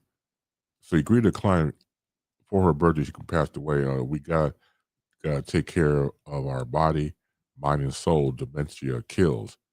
Gracie types. Yes, it does. You're blessed to have people around you who are loving. Then there you go. What do you say, John Watson? Scott-free. Scott, yes. Great Scott. Free. Exactly, right before the OSU game. Okay, thank you. I thought it was something like that. Yeah, absolutely. Absolutely, man. Like Gracie talked about, we got to take care of our mind, body, and soul. We got to take care of us, period. And if you're a person of color, look, don't get it twisted. On any level, you can be taken away just like that. Because the rules don't apply to you. It applies to somebody who's white, Caucasian. The rules are different. Just because you eat at the table does not mean that after you leave, they think you should clean the table.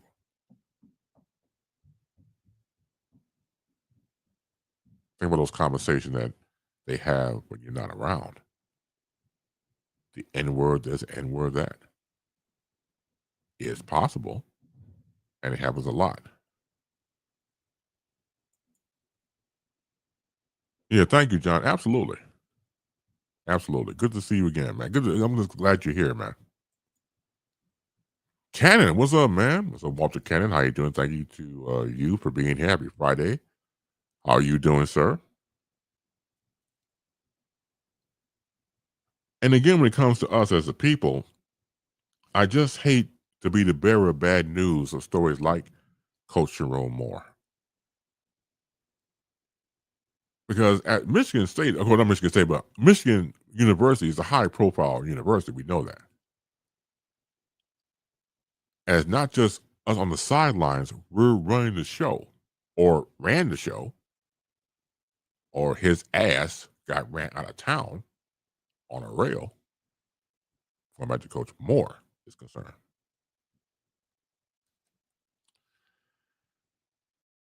When I see a brother and sister do great and they're doing great things, I applaud their effort. Because we need that. We need more inspiration for not only just us as black folk, but just us as black folk in general, especially to our young people. Yeah, you would think so. Let's go to the phones. Happy Friday to you. How you doing, Cannon? Base! Cannon, how you doing? I'm all right. How are you? I'm great. What's on your mind? I hate to ask you this, but what's on your mind? Since it's free your mind. Man, I'm just getting off work, man. Missed most of the show. Sorry about that, man. I saw your face on the video. Look like you got a haircut for the holidays. I don't have any hair. Okay. Look like you freshly shaved for the holidays. I haven't shaved.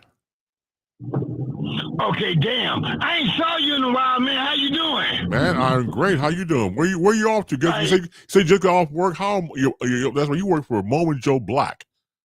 I forgot about that. How they doing? Huh? I'm not doing this with you today. I'm just getting off work, man. No. I'm not doing anything with your ass. What I'm saying to you is that you work for Moment Joe Black. That's all I said. I'm not starting to start anything with you. It's the holidays. I'm almost jolly on my end. I'm almost jolly. I ain't jolly yet. But I'm almost jolly. Yeah. Speaking of jolly, next week, are you doing the crackhead snowman? I have no idea what that means. But yes. You know the snowman that you do every year. I do a program every year called the Crisp-Based Salt Bastard Holiday Party. Yes, I'm thinking about doing that. I'm on the fence with that. I may or may not. So I right, because the snowman is what, high or whatever. The snowman. Yeah, I know. I talk about story. I don't see you ruining it.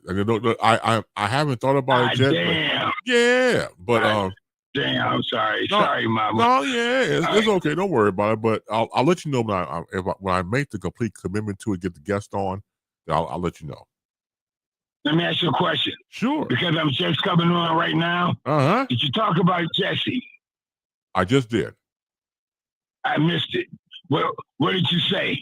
I was just saying that he was released from a, what was that? I want to make sure I got a local hospital, and that he's recovering. Right. I thought he was in hospice.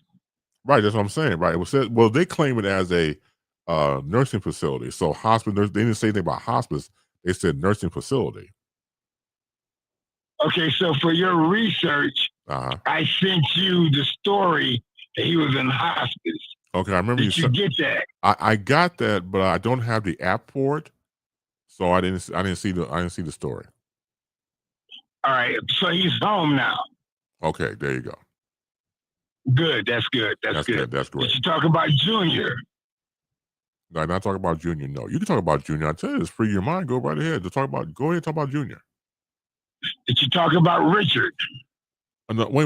You're getting ahead of yourself. Now, you want to talk about Jesse Jr.? Go ahead. Talk about him. No, ain't talk about. Did you talk about Richard? Richard who? Richard who? Did you talk about Richard? The vice president, Richard, that died. You talk about Richard Cheney, the former vice president. You talk about him, or you can talk about him. Go ahead. I can tell you, it's your look, man. You call me. I'm asking, did you? So you talk about him and want to go ahead. You asked me, and I said no. I have not talked about him. So you talk about it. It's on your mind. So you bring him up. You talk about him. Did I miss Jesus today? You now are you referring to your Lord and Savior? Or somebody else are you referring to? Pastor Donovan Price. He could not make it today. Yeah. He could. I missed him. Right. He could not make it today. Right. So I'm still missing him. All right. Right. All right. Well, look at him, man. You have a good week. Wait, hold on. Before you get off the phone, you ain't slick. Because here's the thing, everybody out there who's checking this out. This man always wanted me to start over the show. I'm not signifying. I'm telling the truth. I have witnesses here in the comment section, the peanut gallery. They know. They see it in real time. What you always do, start over. And you type a capital letter, start over. And this is what you do. So hold on. Right what you didn't. To recap the show. So you remixed the shit. So you remixed it, called in. Hey, Base, you talk about Jesse Jackson Jr. Did you talk about your thyroid?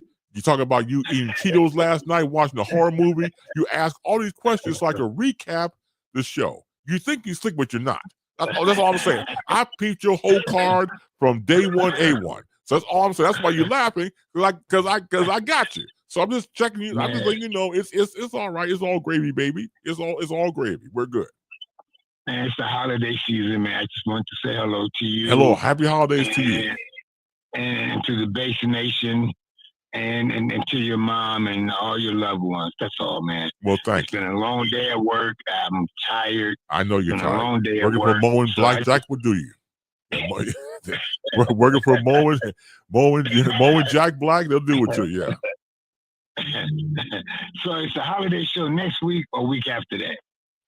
The holiday show would be next week. Once again, it depends on the people I have to come on board to celebrate with me, and then I'll make the confirmation on social media.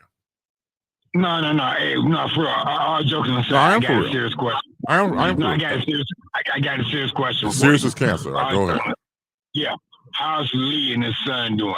All joking aside. All joking aside, Lee is okay. His son is doing much better. Good. Yeah. Good. All right, well, look here, my friend, man. If I don't talk to you, the Bears. Did you talk about the Bears? No, I did not. That's another update. So what you said is, okay. No, I'm not talking about the Bears. I am not. No, not yet. But go ahead. 3-13.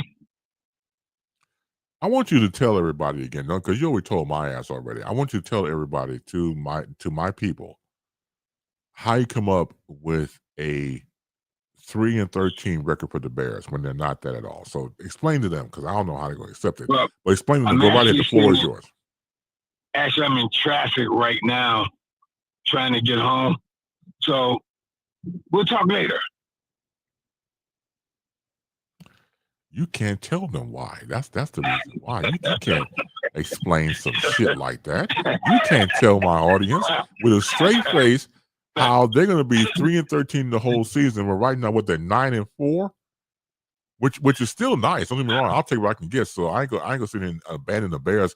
They lost to Green Bay, but overall, I like them as a team. They've very much improved. So yeah. So how do you get 9-4 in reality when you think the Bears going to be 3-13? I'm in traffic. And I don't give a fuck if you're in traffic or not. That ain't got nothing to do with anything. That got nothing to do with you explaining to my audience about how the Bears are 3-13. Go ahead, talk. I'll give you the floor. Go ahead. No, for real. I'm in traffic. Long week. Yeah, my back hurts. Yeah, exactly. Right, there you go. I mean, been a long week mowing Jack Black, been working like a slave with no sandals. I gotta go home. My back hurts. I'm in traffic. I can't explain it because I'm a flying lie. That's what you want to say. I'm tired. All right. It's been a long day. Me too. So, base. Yeah, me too. Yeah, so anyway, man, happy holidays to you, man. Happy holidays to you and yours. Yeah, you take care of yourself, man. All right, take care. Go Bears. All right, go Bears. All right, great. Yeah. All right, take care. I'll holler. Hang up the phone, please. All right, take care. Please hang up. Thank you so much. Yeah. Oh, hell. Let's see what else we got here in the comment section. Okay. Hey, how you doing? Johnny King Coin. How you doing? Is that Coin? How you doing, Johnny? Chris Bates just found you becoming a fan, man. Oh, man, look. You make the 1/4 of my American heart soar when I read things like that. Thank you, Johnny. I saw you pop up when I would do my advertisement online for Facebook Live or the promos for the show. And I noticed your name would pop up, which is new. So, hey, man, thank you for being a part of the excursion. You may like some things or dislike some things. We're all trying to keep it light sometimes around here. I try to keep it as balanced as possible as the show. Been progressing for some years now. So, again, thank you, Johnny, for coming on board. Happy holidays to you and yours. Alex Putnam, how you doing, Alex? Happy holidays to you, too, man. Thank you so much. What do you say, Sick? He always got to try and steal the show, doesn't he? Spring use those type of words, Sick, Diggy. Yes, he tries, but does not succeed. Meaning, going back to Canada, that is. With that voice of his, I'm thinking gears of cigarettes and hard drinking. Yeah, that's just being a hard Negro. that's a classic Negro voice. No, I love Canada. Walter's my man, 50 grand, but yeah, that's just just having a hard Negro life.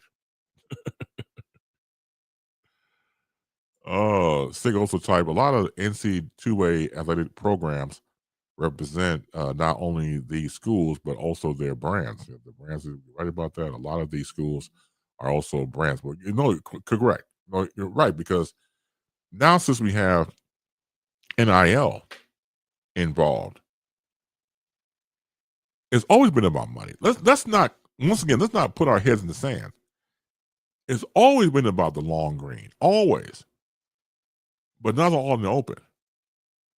So back in the day, if you were being recruited by a college and you're a top-notch player, you say in the top 10 in the nation, you was getting a bag somewhere.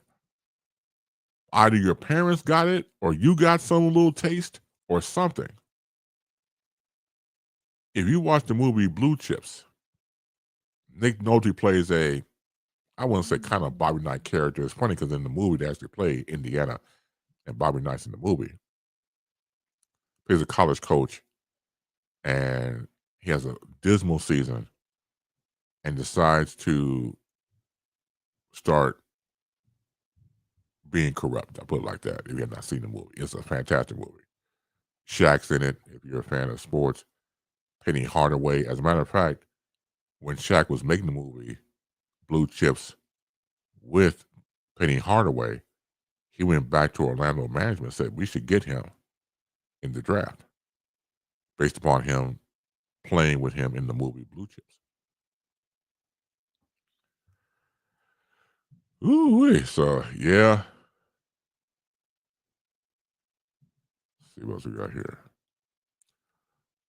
Blue Chips, right, was a great movie. So was the program with James Caan. Yeah, it's another good movie that dealt with the power of an elite college, university, and corruption. So they kind of go hand in hand when you think about it, because there's too much money involved. And I said it before, and I'll say it again over the years about paying college players. I'm happy for the college players. I'm happy for them. And I say it again. Not everybody gets into the draft. College, when it comes to players, basketball, football, not everybody's going to make it.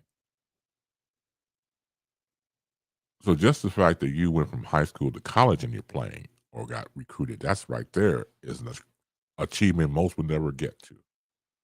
Most will never have. So since this is a business, let them get paid.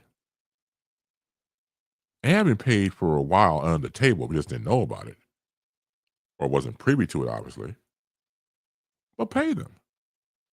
And shut up and pay them. There's not enough money. Once again, they're making so much money in the billions, boys and girls. In the billions, they will not miss it. I swear to God. They will not miss it. So pay them. And if they're able to have a star quality about themselves, let them make their money. Let them make their grain. Give them the bag. Let them do it. Because, for example, if say you did get to college and you played and didn't get drafted, that's the end of your career.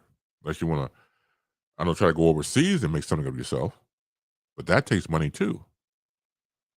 You might have an agency that may believe in your talents or something like that. They might, but they have to invest in you, and hopefully, they'll get the payback down the road. Get the money on the back end, as they say. So when you're in college and you got recruited, it says as far as your career will go, let them make their money. It could be something as a local car dealership, and they're doing commercials and spots,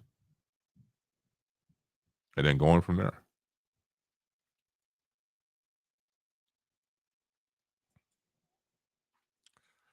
Graduating from college is great. Unfortunately, so many students graduate with student loans and credit card debts looming over their heads.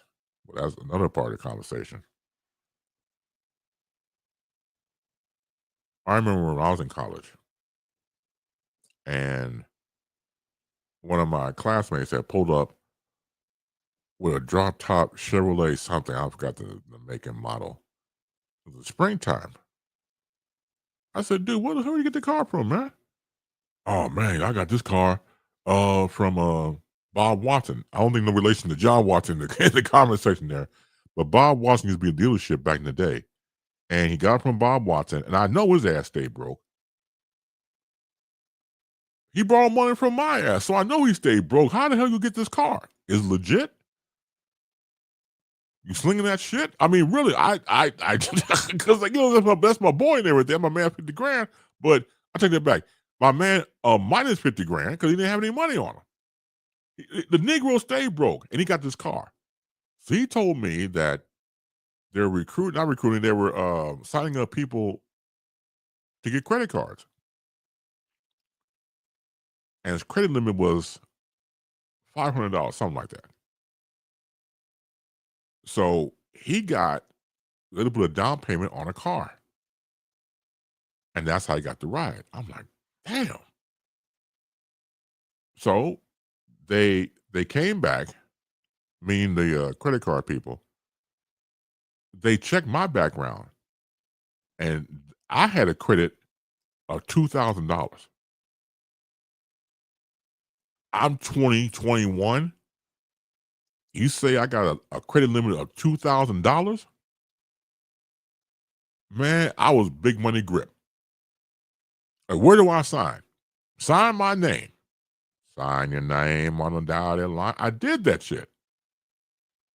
I'm buying clothes, taking people out to dinner. I mean, I was a big money grip until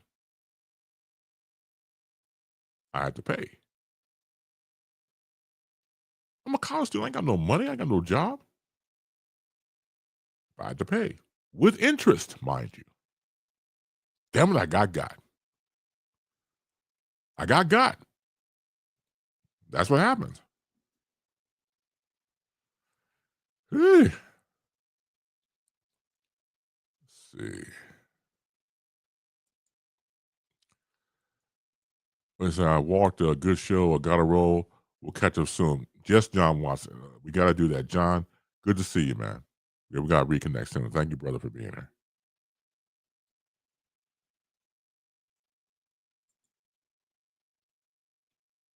I understand that we're talking about student athletes, but the rest of the student body doesn't have the luxury of NIL deals. That's my point, Sick. The ones who are there who are able to get some role of financing. And I just planned before. I said, okay, you want to make it legit. Give them a stipend, the student, the college athlete, a stipend of money, whatever the dollar amount's going to be. Have them take mandatory courses like, how to budget your money, how to learn about investments, how to learn about moving one part of your money to another and save.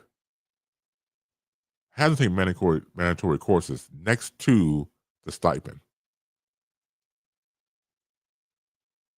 about bank accounts and savings and loans and things. They don't take the whole gamut. Have them learn that so that way they know what to do with the said money when they get the stipend, what to do with it. Investments, the whole nine. It could work. If you really wanted to work, it would work.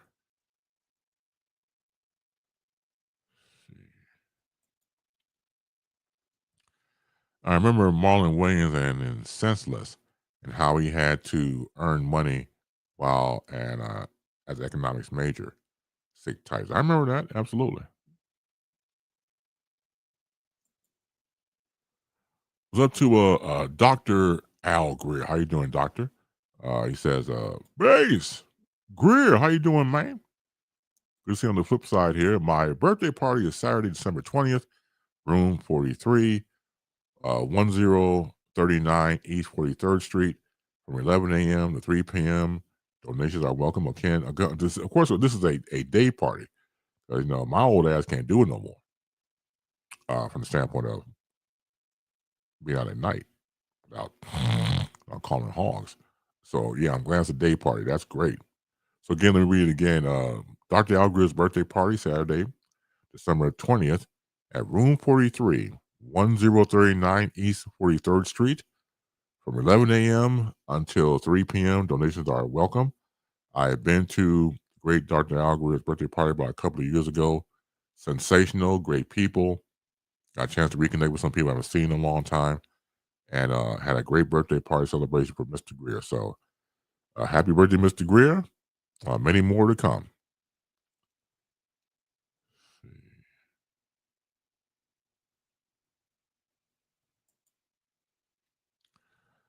Financial literacy is important. Check out my YouTube channel, Smart Strategic Consulting. Thank you, Gracie. Yeah, Gracie should know. And going back to what I said about student athletes learning about their finances is vital. It's extremely vital to say the least, because think about athletes like in this situation, talking about them in these viral videos I've seen in these interviews with them. Well, you get the money, go spend it. That's just a normal thing to do. But if you have some sort of idea what to do to before you spend, then you go from there. See, like when my funky ass as a student, I wasn't stinky. I wasn't stinky to be damn. I wasn't funky. I'm just saying as a person. So anyway, when I was a funky ass student at Columbia, and we got the word of the credit cards, oh man, I went ape. I enjoyed it. $2,000 for a 21 years old at the time? Oh my God. But say, for example, I had some classes in financing. At least it would have come to mind. Now, mind you, I got free will. I can do what the hell I want to do with the money. But at least would have had that. I thought about sitting on the money for a while, but hey, I'm a college student. I need money. I had a car I got to take care of and things of that nature.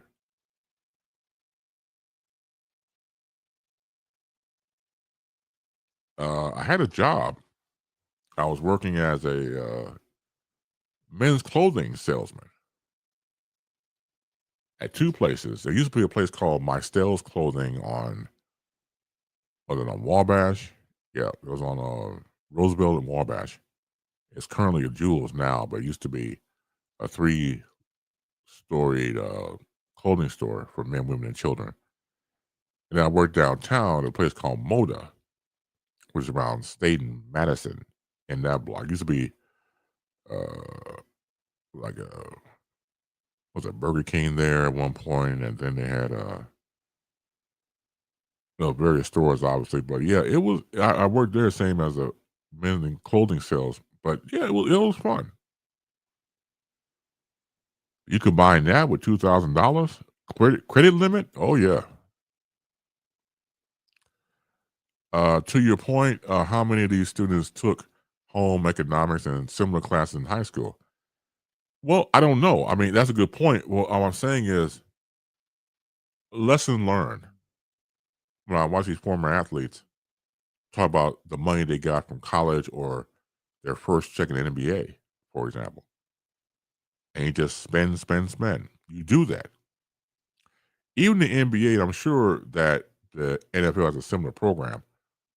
Rookies coming in, they have a mandatory, I hope it's mandatory, to learn about money and finances before they even get into the league or during the summertime. They showed some video of them, having their booklets that they received from the instructor about that.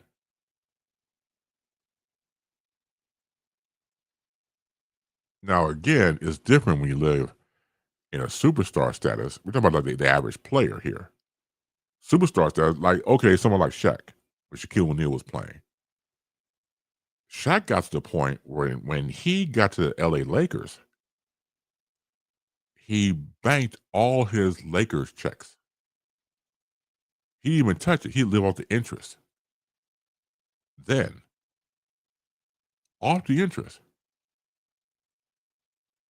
he said, I never cashed my Lakers check. It always went straight to the bank. That's the high end of the spectrum, let alone the lower end when you're not a Shaquille O'Neal and you're way down the bottom of the bench and you're just trying to make way. whatever your number is called, literally, to go out there and do what you got to do as a team player and whatever your role is.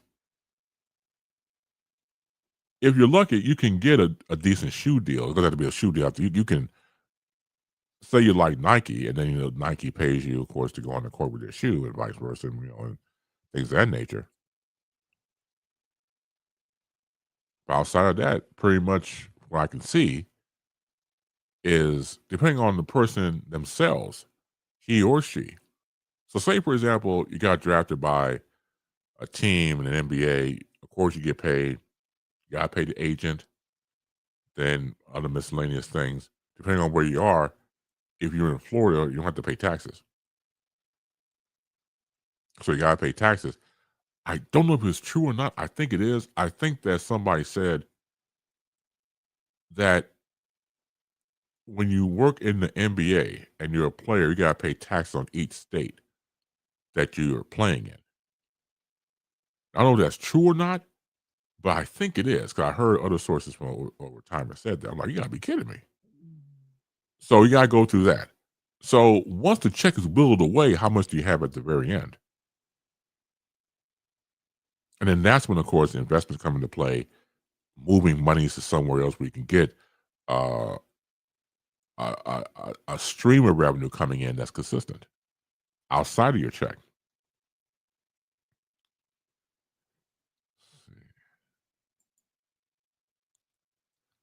Oh, thank you, Gracie. Okay, Gracie has typed here, I got programs for credit card reduction. Anybody out there interested, call this following number, 918-760-7704. Again, for the cheap seats, Grace has this program for credit card reduction, 918-760-7704. And I got that on the screen here on my side. I'll put it back in the comment section. But if you see in the comment section, and we have some credit problems, you want to get it reduced, I should say, then go right ahead, check it out.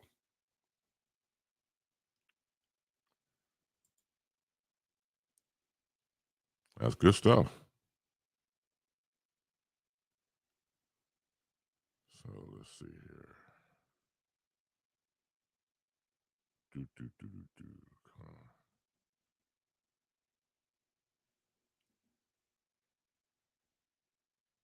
Okay. All right, so let's see. For my beloved Bear, the Bears play Sunday,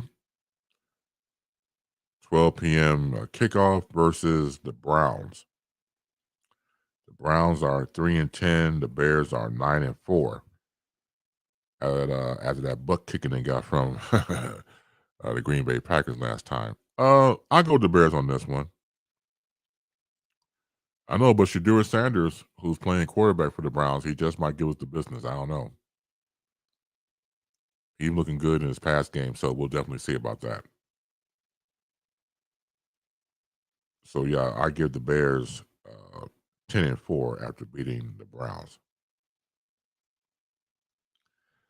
Before we part company, I didn't get a chance to get some of the story I'm going to get to, but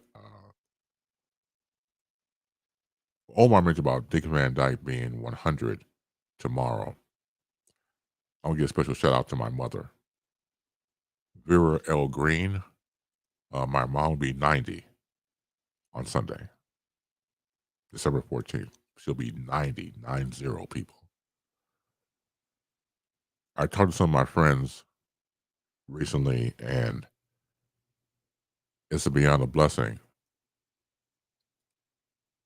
to have your mother, who is still vibrant, who is still agile in the mind,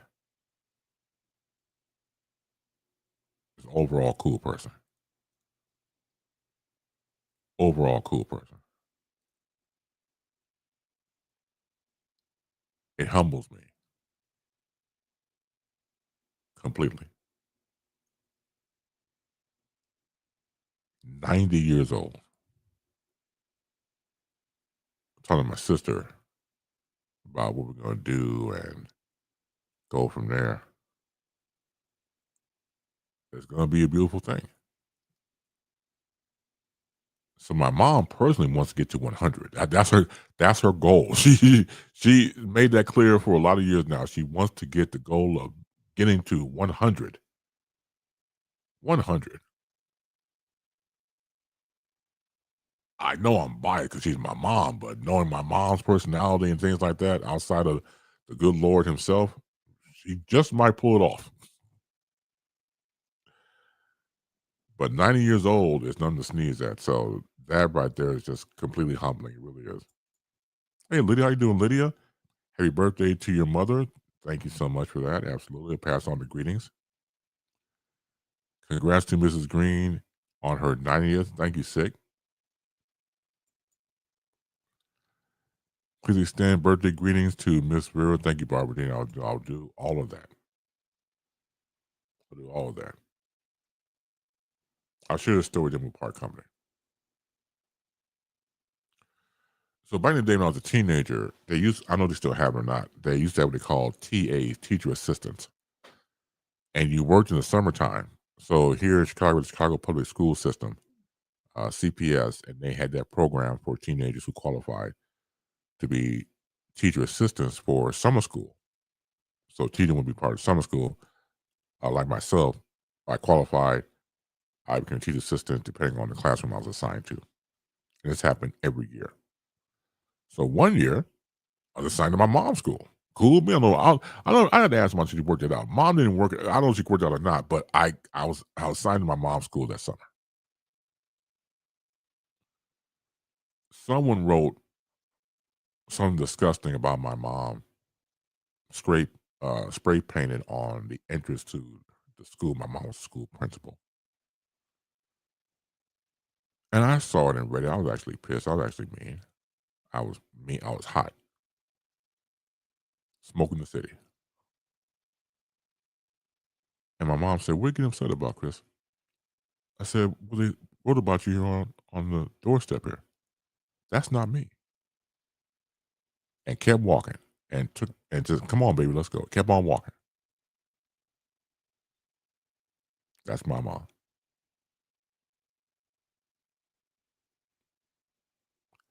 Did not even phase her. It phased the hell out of me because it's about my mama. So whoever was around was about to get hands. It was washed off by the end of the day by maintenance. But the fact that she said that's not me, and it wasn't, summed up the whole thing with my mom. Summed up everything. Just an amazing woman. I am more than honored to be her son. Happy birthday, Mom. As always, I thank you for taking the time out to be a part of this program. You could be anywhere else, but you're here with me. I more than appreciate that. Have a fantastic weekend. Tell somebody you love them. Let them know that. Because the time we spend on earth doesn't belong to us. We're just on some form of borrowed time. Continue to be safe. Continue to be sound. Continue to be healthy. And most importantly, above anything else, continue to be loved. Long live the peace. Long live the funk. More power to you. As always, in parting with all of you, make sure you do the following. Always keep your head up.